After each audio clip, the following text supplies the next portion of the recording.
अस्सलामुअलैकुम, नमस्कार, आदाब। मैं हूं आपका दोस्त निहाल अख्तर पयामी और आप देखना शुरू कर चुके हैं आपका अपना चैनल, फेवरेट चैनल गांव मोहल्ला।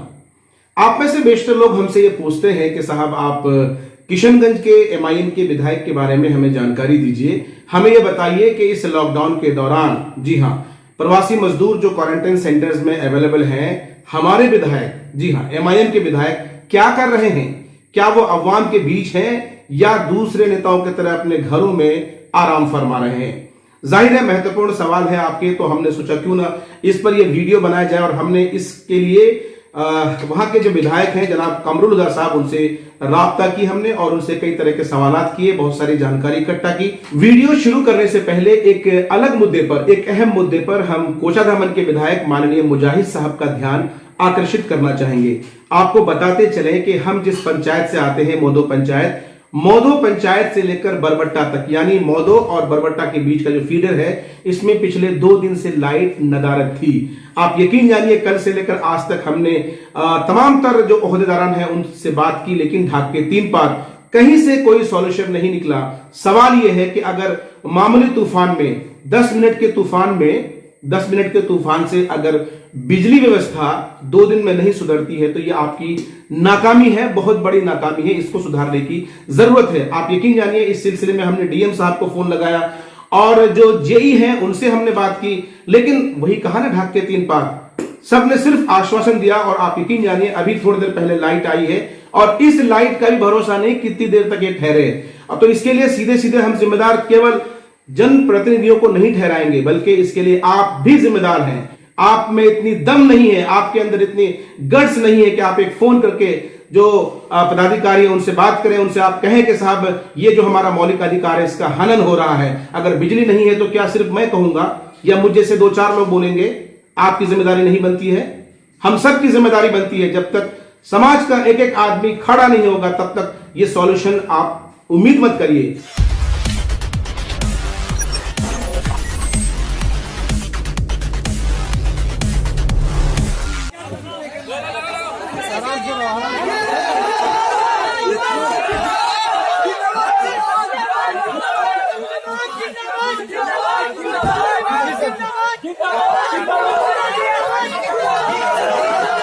दरअसल हम ये जानना चाह रहे हैं कि कमरुल हुदा साहब, जो क्वारंटाइन सेंटर्स हैं आपकी विधानसभा क्षेत्र में, कितनों का आपने दौरा किया, कितनों को अब तक मदद पहुंच चुकी है, क्या कुछ हो रहा है, जरा अपडेट दीजिए प्लीज। हमारे विधानसभा क्षेत्र में खास करके पोठिया ब्लॉक में अब तक 96 क्वारंटीन सेंटर रजिस्टर्ड है। आज तक का जो अपडेट है जी, इन 96 में 50 से अधिक सेंटर में हम घूमे। अच्छा, जो प्रवासी मजदूर जितने आए हैं जी, सभी सेंटर में जाकर के लोगों से मिले, लोगों का समस्या जाने, लोगों से पूछे कि आप लोगों को क्या तकलीफ है, खाना मिल रहा है कि नहीं मिल रहा है, सरकार के द्वारा जो खाना दिया जा रहा है, जो किट्स दिया जा रहा है, वो आप लोग तक पहुंचता है कि नहीं पहुंचता है। कुछ जगहों पर ऐसा शिकायत है कि हम लोग को अभी तक किट्स नहीं मिला, हम लोग को खाना नहीं मिला। तुरंत मैंने सीओ साहब से, वीडियो साहब से राब्ता करके जब हम लोग क्षेत्र के अंदर निकले तो प्रशासन भी एक्टिव हुआ जी, प्रशासन एक्टिव हुआ, वीडियो साहब भी क्षेत्र में निकले, सीओ साहब भी निकले। कुछ सेंटर के अंदर जो कमियां देखे हम जी, उसके बारे में डीएम साहब को भी एक पत्र लिखे। एक डीएम साहब को पत्र लिखे कि कुछ सेंटर का उसमें नाम गिना दिए कि इन सेंटरों में जो कमियां हैं, जो दिक्कतें हैं, आप खुद कम से कम सेंटर में निकल करके आप स्वयं एक कम से कम सेंटर में जाइए, जांच कीजिए। एक पत्र भी हम डीएम साहब को लिखे।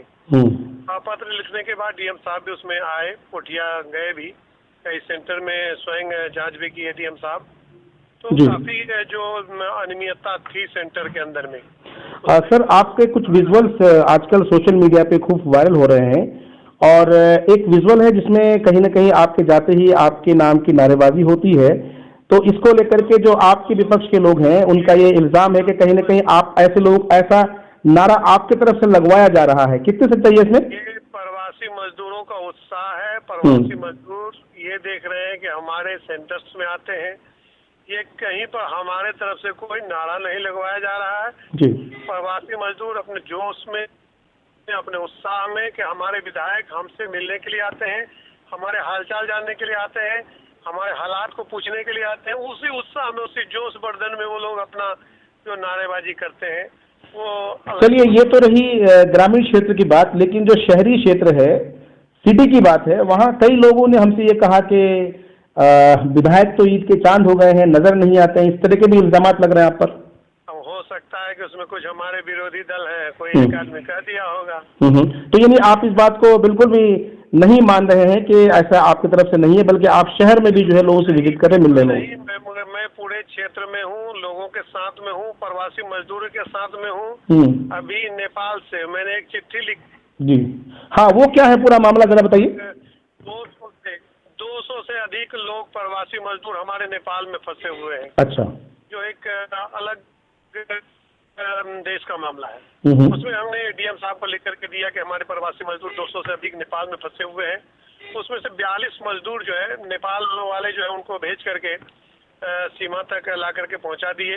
फिर डीएम रक्सौल बॉर्डर तक ला करके पहुंचाए और वहां पर हम लोगों ने डीएम साहब से राब्ता करके, एग्जीक्यूटिव अफसर से राब्ता करके वहां के मजदूरों को बिहार सरकार की तरफ से बसें दी गई और लोगों को खाने का प्रबंध कराया गया। उन लोगों को बड़ा ही इज्जत के साथ ला करके पोठिया ब्लॉक पहुंचाया गया। अच्छा कमरुल्लाह साहब, एक चुभता हुआ सवाल है आपसे। मुझे बहुत अच्छी तरह से याद है कि जब आप विधायक बने थे और जब आपको हैदराबाद बुलाया गया था, आपको सम्मानित किया गया था, तो आपने ओवैसी साहब से कमिटमेंट किया था। आपने कहा था कि हम इतने विधायक कमिट करते हैं कि बिहार से लेकर आएंगे, आपने कहा था। मैं आज भी कह रहा हूँ। हाँ, तो उसी संदर्भ में आपसे ये जानना चाह रहा हूँ कि क्या एमआईएम इस लेवल पर काम कर रही है इस वक्त? 20 एमआईएम विधायक जीत करके जाएंगे और आज भी मैं कह रहा हूँ कि इंशाअल्लाह ताला आने वाला कल वो दिन दूर नहीं होगा कि बिहार से 20 एमआईएम के विधायक जीत करके जाएंगे बिहार लेवल पर। चूंकि लॉकडाउन हो गया, लॉकडाउन में जो हम लोगों का पार्टी का काम था, पार्टी का काम बिल्कुल मैं आपसे यही मैं आपसे जानना चाहूंगा कि जिस तरह से लॉकडाउन के सुना जाए सर प्लीज मेरा सवाल सुना जाए। मैं यही चीज आपसे जानना चाहता हूं कि लॉकडाउन के दौरान जिस तरह से तेजस्वी यादव तो नहीं बल्कि पप्पू यादव की हम बात कर रहे हैं कि जिस तरह से अवाम के बीच नजर आते रहे, आपके एमआईएम का कोई ऐसा चेहरा नजर नहीं आया अवाम के बीच में पूरे बिहार लेवल पर, फिर कैसे जीतेंगे? हमारे प्रदेश अध्यक्ष हैं, प्रदेश अध्यक्ष भी काम कर ही रहे हैं बिहार लेवल पर। हमारे क्या काम कर रहे हैं सर? ठाकुरगंज का दौरा कर रहे हैं, कोचादामन का दौरा कर रहे हैं, हमारे पोठिया का दौरा कर रहे हैं। ये तो सीमांचल की बात थी ना, आपने पूरे बिहार की बात कही है, पूरे बिहार से जिताने की बात कही है। पूरे बिहार में अभी लॉकडाउन है तो कहाँ पर जाने में तो दिक्कतें हैं काफी।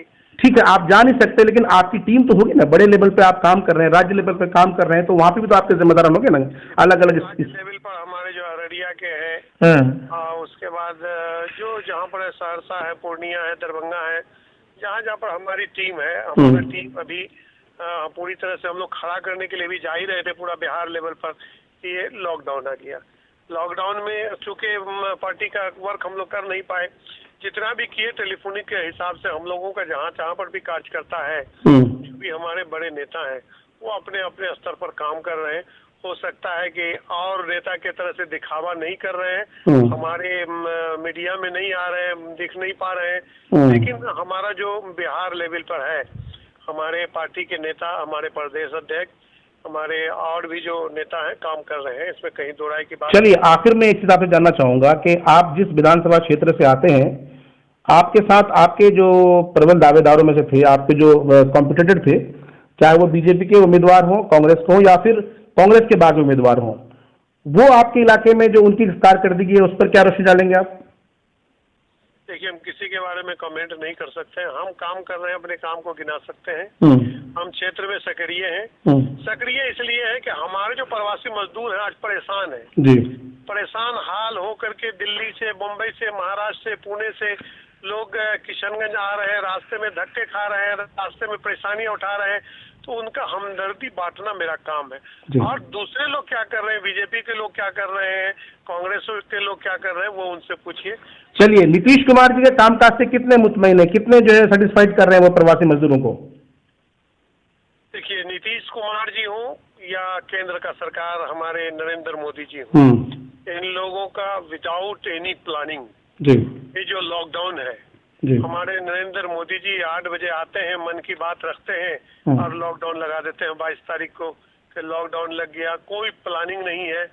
उसी तरह से हमारे नीतीश कुमार जी हैं, हमारे बिहार के जो मुखिया हैं Nitish Kumar ji, without any planning, कोई प्लानिंग नहीं है। बिहार से प्रवासी मजदूर को मंगा लिए, बिहार से प्रवासी मजदूर आ रहे हैं, परेशान होकर के आ रहे हैं, धक्के खा करके आ रहे हैं, अचानक आकर के स्कूल में घुस जाते हैं। स्कूल में ना कहीं पर टॉयलेट का व्यवस्था है, ना स्कूल में कहीं पर पानी का व्यवस्था है, ना ही स्कूल में कहीं पर बिजली का व्यवस्था है। ये तो हम लोगों ने घूम घूम करके बीडीओ को बोल करके, डीएम साहब को बोल करके, सीओ को बोल करके, सारे लोगों को बोले कि भाई यहाँ पर पानी का व्यवस्था नहीं है, जल्दी जल्दी ट्यूबवेल करवाए, यहाँ पर बिजली का व्यवस्था नहीं है, जल्दी जल्दी बिजली को ठीक करवाए, यहाँ पर लैट्रिन का व्यवस्था नहीं है, कहीं पर चलंत शौचालय बनवाए। इस तरह का कोई व्यवस्था नहीं है इनका। ये व्यवस्था की वजह से, फेल्योर होने की वजह से हमारे मजदूरों को, हमारे प्रवासी मजदूरों को काफी दिक्कत का सामना करना पड़ा, काफी कठिनाई का सामना करना पड़ा। जब हम लोग क्षेत्र के अंदर निकले, हमारे सक्रियता को देख करके प्रशासन भी एक्टिव हुआ, बीडीओ साहब एक्टिव हुए, सीओ साहब एक्टिव हुए, क्षेत्र में ये लोग भी निकले। जब तक हम क्षेत्र के अंदर नहीं निकले थे, सारे लोग इनएक्टिव थे। यही कहिए कि हम लोगों के निकलने के बाद सारे लोग एक्टिव हुए, और एक्टिव होने के बाद जो समस्याएं थी, जहां तक हो सका उन सब पर लोगों ने काम किया। बिजली, पानी या फिर शौचालय का व्यवस्था जहाँ पर हुआ करने का व्यवस्था किया, और इस तरह से रेगुलर काम कर रहे हैं। आप अवाम के बीच जुड़े हैं और अवाम की खिदमत का काम जो है अंजाम दे रहे हैं। ठीक है सर, चलिए सर, बहुत बहुत शुक्रिया सर। अपना तो काम है, जलाते चलो चिराग, जी, रास्ते में चाहे दोस्त का घर मिले या दुश्मन का घर मिले। क्या बात है, क्या बात है। हमारे प्रवासी मजदूर अभी परेशान हाल है, उनके सामने में जाके खड़ा होना ही एक बहुत बड़ी हमदर्दी है। बिल्कुल, लोग दिल्ली मुंबई से परेशान होकर के आ रहे हैं, परेशान हाल है, और लोग कुछ फोन पर उल्टा पुल्टा भी बक देते हैं। हम लोग बर्दाश्त करके उनको समझाते हैं कि भाई तुम अभी परेशान हो, हम तुम्हारे ही लिए हैं, हम तुम्हारे काम के लिए हैं, हम तुम्हारा मदद करने के लिए हैं। हम बिहार सरकार से राब्ता में हैं, बिहार के आपदा के सचिव से कांटेक्ट में हैं, हम लोग बिहार में डीएम साहब से कांटेक्ट में हैं। हमने कई ऐसे लेटर डीएम साहब को भी लिखे कि यहाँ पर ये दिक्कतें हैं, वो दिक्कतें हैं, आप खुद निकलिए, खुद निकल करके देखिए। इस तरह का कांटेक्ट में हम लोग प्रशासन के रहे हैं, और इंशाल्लाह आगे भी रहेंगे। और जो प्रवासी मजदूर आ रहे हैं, काफी परेशान हाल होकर के आए हैं, और आज कम से कम इतना हुआ कि जितने भी प्रवासी मजदूर हमारे यहाँ पर आए हैं, 96 आज का डेट बता रहे हैं कि आज तक रेस्टेड हमारे पोठिया ब्लॉक में रेस्टेड क्वारंटाइन सेंटर है। हो सकता है कि अभी 96 क्वारंटाइन सेंटर है आपके यहाँ? जी, 96 आज के डेट में। अभी तक का हम अपडेट बता रहे हैं, अभी हम क्षेत्र में ही है। क्षेत्र से अभी हम ब्लॉक में 2 घंटा बीडीओ साहब, सीओ साहब, वहाँ के प्रभारी, चिकित्सा प्रभारी के साथ 2 घंटा बैठ करके मीटिंग किए। मीटिंग करने के बाद अभी हम क्षेत्र से निकले हैं, वही आंकड़ा ले रहे थे। तो 96 अब तक का अपडेट जो हमारे 96 क्वारंटाइन सेंटर हमारे पोठिया ब्लॉक में अब तक बने। चलिए सर, बहुत बहुत शुक्रिया सर, आपने अपना कीमती वक्त दिया, और हम आपके लिए दुआ करते हैं, अच्छी सेहत के लिए दुआ करते हैं, और ऐसे वक्त में अवाम के साथ रहना बहुत बड़ी बात है सर। ठीक है सर, बहुत बहुत शुक्रिया सर।